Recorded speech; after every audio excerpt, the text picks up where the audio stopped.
This week, we're going to talk about deeds and plats and what the difference is. I'll be back in a moment to tell you the difference between deeds and plats.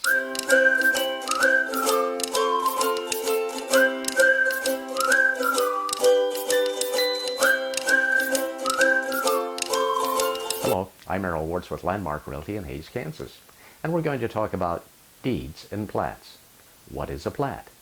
A plat is a map that has been produced by a certified surveyor that depicts an area that is developed for residential property. On it has all the lots that are in that property, that piece of land, and the streets and the alleys. It has the dimensions of each lot, the width and the length.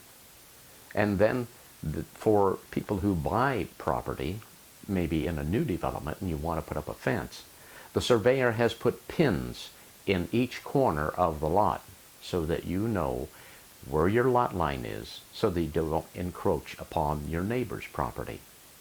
Now, what is a deed? A deed is a legal document that is signed and notarized and delivered, especially one regarding the ownership of property or legal rights. And in that deed is the legal description of the property. Say in Hays, it could be Lot 1, Block 2, J.E. Wilson addition to the City of Hays.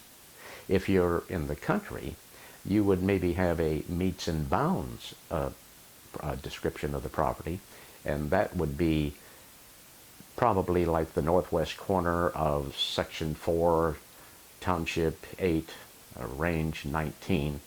And then what it would say is that it begins at the corner of that piece of property, and it may go in 300 feet to the point of beginning. And from that point, it may go west 300 feet, south 200 feet, east 300 feet, and then back to the point of beginning. And that's called a meets and bounds survey.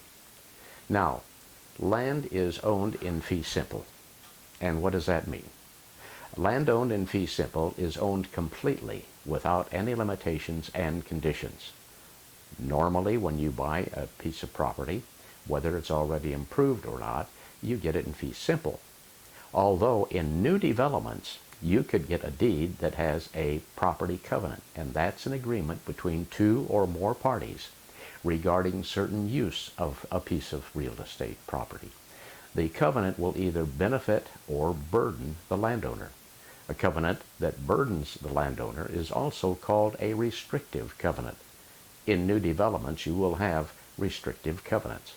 You may be restricted to how big the house can be, what type of house can be put on that property, whether you can have outbuildings on that property, whether you can have chickens and horses and cows. Those are called restrictive covenants. Normally, those will run at least 20 years on the property. So when you buy a property, especially in a new development, you might want to ask your realtor, what are the restrictive covenants, if any? If this information has been of benefit to you, please, click on the thumbs up button in the right-hand corner. And if we can help you in any way with real estate, either buying or selling, you can call me, Errol Wirtz, at Landmark Realty, 785-623-1634. And we'll be back next week with more information about living in Hays, Kansas. And before you leave, please subscribe to our channel.